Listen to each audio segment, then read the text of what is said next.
வணக்கம். செல்வகுமாரின் காலை வானிலை ஆய்வறிக்கை. அதிகாரப்பூர்வ வானிலை அறிக்கைக்கு இந்திய வானிலை ஆராய்ச்சித்துறை அறிக்கையை பார்க்கவும். 2026 மே 27 புதன்கிழமை காலை வானிலை ஆய்வறிக்கை. இன்றைய அறிக்கையில கடந்த 24 மணி நேர மழை பொழிவு மற்றும் இவ்வானிலை அமைப்பு, இன்றைக்கு மழை எங்கே, வரக்கூடிய நாட்கள் எப்படி, தென்மேற்கு பருவமழை தொடக்கம் எப்படி, தீவிரம் எப்பொழுது, இவையெல்லாம் இதில் அறிவிக்க இருக்கிறேன். வெப்பம் எப்படி இருக்கும், இதெல்லாமே. கடந்த 24 மணி நேர மழைப்பொழிவை பொறுத்த வரைக்கும் திருவள்ளூர் மாவட்டம் ஆந்திர எல்லையோரம் தொடங்கிய மழை, ராணிப்பேட்டை மாவட்டம், காஞ்சிபுரம் மாவட்டம், பிறகு வேலூர், திருப்பத்தூர், அடுத்தபடியாக திருவண்ணாமலை, கள்ளக்குறிச்சி, விழுப்புரம் மாவட்டத்தோட வடக்கு மற்றும் மேற்கு பகுதி, அப்புறம் அப்படியே கல்வராயன் மலைப்பகுதி, கிருஷ்ணகிரி, தருமபுரி, சேலம், ஈரோடு, இங்கெல்லாம் நல்ல மழை பொழிவு பொழிந்திருக்கு. கடலூர் மாவட்டத்தில் கூட லைட்டாக டச் பண்ணி இருக்குது, காட்டு மயிலூரில். தருமபுரி மாவட்டத்தை பொறுத்த வரைக்கும் பாலக்கோடு 15 மில்லிமீட்டர், அரூர் 12 மில்லிமீட்டர், மேலும் ஒகேனக்கல், டிபி, பாப்பிரெட்டிப்பட்டி, மேலும் அரூர் சுப்பிரமணிய சிவா சுகர் மில், நல்லாம்பள்ளி, இங்கே நல்லாம்பள்ளி தாலுக்காலம் ஆஃபீஸில் இங்கெல்லாம் மழை இருந்திருக்கு. அடுத்தபடியாக பார்த்தீங்கன்னா ஈரோடு மாவட்டத்தில் மொடக்குறிச்சி, ஈரோடு, வரட்டுப்பள்ளம், பவானியில் லேசான மழை தான், வடக்கே நல்ல மழை. கள்ளக்குறிச்சி மாவட்டத்தில் பார்த்தீங்கன்னா மூங்கல் துறைப்பட்டு 34 மில்லிமீட்டர், மேலும் திருப்பாலப்பந்தல், மணலூர்பேட்டை, கோமிக அணை, மாதம்பூண்டி, மேலும் கலையநல்லூர், அதாவது விழுப்புரம் கள்ளக்குறிச்சி மாவட்டம் மணிமுத்தார் அணை 7 மில்லிமீட்டர் பெஞ்சிருக்கு. சூளகிரி, மொரப்பாளையம், இங்கெல்லாம் மழை. இன்னும் நிறைய இடங்களில் மழை பொழிந்திருக்கிறது. கிராமப்புறங்களில் தான் அதிகம், மழைவாணி உள்ள இடங்களை விட கிராமப்புறங்கள் அதிகம் இருக்கு. அடுத்தபடியாக பார்த்தீங்கன்னா கன்னியாகுமரி மாவட்டத்திலையும் பாலமூர், சித்தாறு 1, எரணியல், சிவலோகம், பேச்சிப்பாறை, முள்ளங்கினாவிளை, தக்கலை, மேலும் குளச்சல், குழித்துறை, பெருஞ்சாணி, புத்தன் அணை, இங்கெல்லாம் மழை. அடுத்தபடியாக அதிக மழைன்னு பார்த்தீங்கன்னா கிருஷ்ணகிரி மாவட்டத்தில் கேஆர்பி அணை 61 millimetre, Penukondapuram, Anchetti police station, Krishnagiri taluka அலுவலகம், பரூர், ஜம்புகொண்டப்பட்டி, பாம்பார் அணை, மேலும் ஊத்தங்கரை, ஒசூர், சூளகிரி, சின்னார் அணை, கிளவரப்பள்ளி அணை, இங்கெல்லாம் மழை. அடுத்தபடியாக பார்த்தீங்கன்னா மதுரையில் கூட மழை தான். மதுரையில் நேற்றைக்கு இடி தாக்கி 3 பேர் உயிரிழந்திருக்கிறார்கள், பாவம். இடி தாக்கி. ஏழுமலை 31 மில்லிமீட்டர், மேலும் களக்குடி 26 மில்லிமீட்டர், பேரையூர் மழை. அடுத்தபடியாக பார்த்தீங்கன்னா நாமக்கல் மாவட்டத்திலையும் திருச்செங்கோடு, குமாரபாளையத்திலையும் மழை, நல்ல மழை பெஞ்சது திருச்செங்கோடு. அடுத்தபடியாக ராணிப்பேட்டை மாவட்டம் Arcot 36 millimetre, Sholinghur 32 millimetre, Panapakkam 25 millimetre, Ammur Walajah police station 22 millimetre, Ranipet 14 millimetre, மேலும் காவேரிப்பாக்கம், அரக்கோணம், மின்னல், பாலார் அணைக்கட்டு, இங்கெல்லாம் மழை.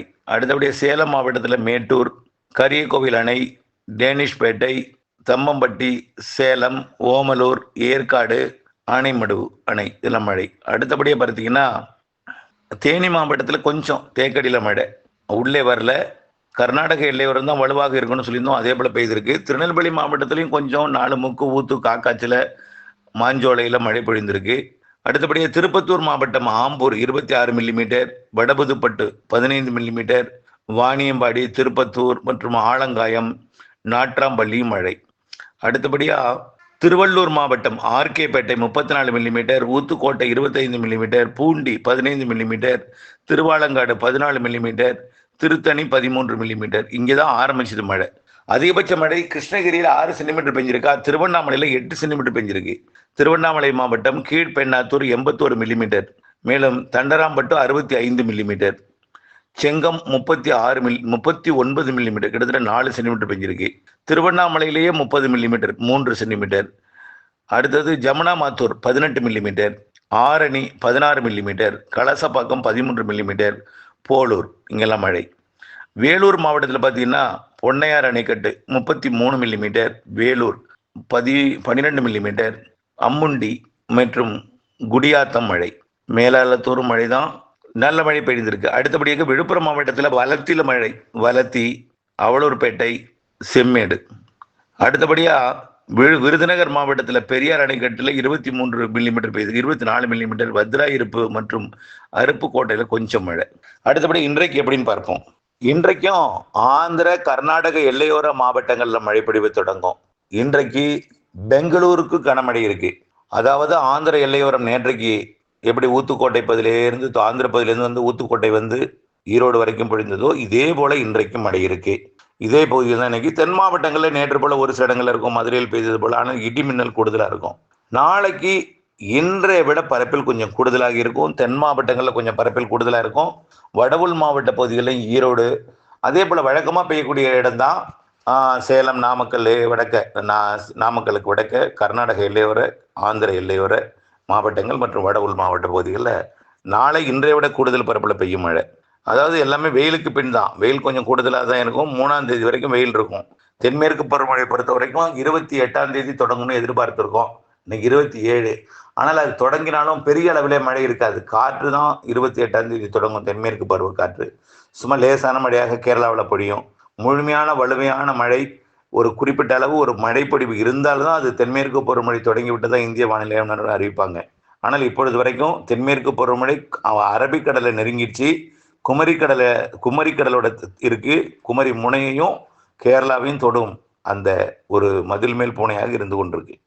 தொடர்ந்து ஒரே இடத்துல நீடித்து கொண்டிருக்கு.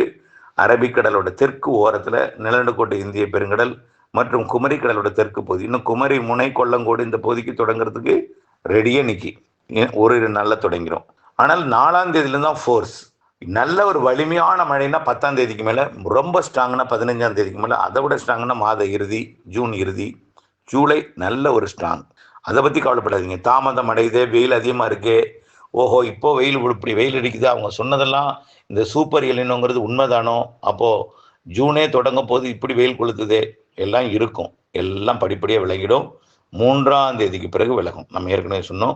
இந்திய வானிலை ஆய்வு நிறுவனம் 26ஆம் தேதி பருவமழை தொடங்கும்னு அறிவிச்சிருந்தாங்க. மறுபடியும் அறிவிக்கவே இல்லை எதுவுமே, அதாவது எப்போ தொடங்கும்னு. ஆனால் அவர்களும் 4ஆம் தேதி தான் அறிவிப்பாங்கன்னு நேற்றைக்கு அறிக்கையில் கூட சொல்லியிருக்கிறேன். ஏன்னா அன்னைக்கு தான் ஃபோர்ஸான மழை இருக்கும். அது வரைக்கும் பருவமழை தொடங்கினாலும் மிக வேகமாக காற்று மட்டும் முன்னேறும், சாரல் வரும். எங்க கேரளாவுக்கு, தமிழ்நாட்டை பொறுத்த வரைக்கும் வலுவான கேரளாவில் மழை பெஞ்சதான் வலுவான சாரல் தமிழ்நாட்டுக்குள்ள வரும், குளிர்ச்சி ஆகும். அது எல்லாமே 3ஆம் தேதிக்கு மேலே. ரைட். அடுத்தபடியாக பார்த்தீங்கன்னா மழைப்பொழிவில் சந்தேகம் என்றால் நிறைய இருக்குது. கொஞ்சம் பொறுமையாக இருங்க. அடுத்தபடியாக இன்றைய விட நாளை கொஞ்சம் கூடுதலாக இருக்கும். வெள்ளிக்கிழமை இன்னும் கொஞ்சம் கூடுதலாக இருக்கும் பரப்பில் உள்ள மழை. சனிக்கிழமை அதை பெரும்பாலும் கர்நாடகா ஆந்திர எல்லையோரம் வட உள் மாவட்ட பகுதி, அப்புறம் தென் மாவட்டங்கள் அங்கங்கே இப்படி பார்க்கும்பொழுது 30ஆம் தேதி இன்னும் கொஞ்சம் கூடுதலாகும். 31ஆம் தேதி இன்னும் கொஞ்சம் பரப்பில் கூடும். வெப்பச்சலன இடிமழை 31ஆம் தேதி சென்னை டெல்டாவுக்கும் எட்டும். 31ஆம் தேதி சென்னைக்கும் டெல்டாவுக்கும் எட்டும். வேதாரண்யம் கோடியக்கரை முனைக்கு கூட எட்டுறதுக்கு வாய்ப்பு இருக்கு 31ஆம் தேதி. ஆக 30ஆம் தேதி பரப்பில் கூடும், 31ஆம் தேதி மேலும் பரப்பில் கூடும். புரியுதுங்களா? 31ஆம் தேதி நல்ல மழை இருக்கு. 31ஆம் தேதி விட ஜூன் 1ஆம் தேதி இன்னும் பரப்பில் கூடும். நல்லா புரிஞ்சுக்குங்க. ஜூன் 1ஆம் தேதி இன்னும் பரப்பில் கூடும். ஆனால் ஒதுக்கி தான் மழை, பரப்பில் கூடும். 2ஆம் தேதி நல்லாவே கூடி இருக்கும், ஆனால் ஒதுக்கி தான். 3ஆம் தேதி இன்னும் கொஞ்சம் கூடி இருக்கும். 3ஆம் தேதி எல்லாம் குளிர்ச்சி அடைந்து விடும். 3ஆம் தேதி கூலாயிடும். கேரளாவில் தென்மேற்கு பருவமழை தொடங்கிடும். 4ஆம் தேதி அதை தொடங்கியிருக்கும், ஃபோர்ஸாக மழை பெய்ய தொடங்கிடும். 4ஆம் தேதி இன்னும் தென்மேற்கு பருவமழை வலுக்கூடும் பொழுது 4ஆம் தேதி மாலை இரவு இடிமழை பொழிவு தமிழ்நாட்டில் பரவலாகும். 5ஆம் தேதி தென்மேற்கு பருவமழை கேரளாவில் மேலும் வலுப்பெறும். தமிழ்நாட்டில் வெப்பச்சலன இடிமழை பொழிவு கொஞ்சம் கூடுதல் பரப்பில் இருக்கும். 5, 6, 7ன்னு படிப்படியாக தென்மேற்கு பருவமழை வலுப்பெறும். தொடர்ந்து தென்மேற்கு பருவமழை கேரளாவில் கொடுக்கும். தமிழ்நாட்டில் வெப்பச்சலன இடிமழை பொழிவு இருக்கும். எப்போ வலுவாக தென்மேற்கு பருவமழை பொழியுதோ அப்போ சாரல் மழை தாராபுரம் வரைக்கணும். குறைவாக இருக்கும் பொழுது அப்படியே கொஞ்சம் உள்ளே வாங்கியிருக்கும், காற்று மட்டும் வரும். புரியுதுங்களா? அதே போல தான் ஆரியங்காவோ ஆரல் மழை பொழியெல்லாம் 3ஆம் தேதியிலிருந்து தென்மேற்கு பருவ வலுவடையும் பொழுது தமிழ்நாட்டில் வெப்பச்சலன மழை பரப்பு முழுமையாக இருக்கும். அதே போல் 28ஆம் தேதிக்கு மேலே தமிழ்நாட்டில் வெப்பச்சலன மழை பரப்பில் கூடும். டெல்டாவுக்கு 31லேருந்து ஆரம்பிக்குது. அதாவது மாலை இரவு இடிமழை பொழிவு ஆங்காங்கே ஒதுக்கி தான். தினம் ஒரே இடத்துல பெய்யாது, தினசரி எல்லோருக்கும் பெய்யாது. நல்லா அதையும் மனதில் வைத்துக் கொள்ளுங்கள். சென்னைக்கு மழை கிடைக்கக்கூடிய நாள் 31ஆம் தேதி எதிர்பார்க்கப்படுகிறது. இணைந்தே இருங்கள் அப்டேட்ஸுடன். நன்றி.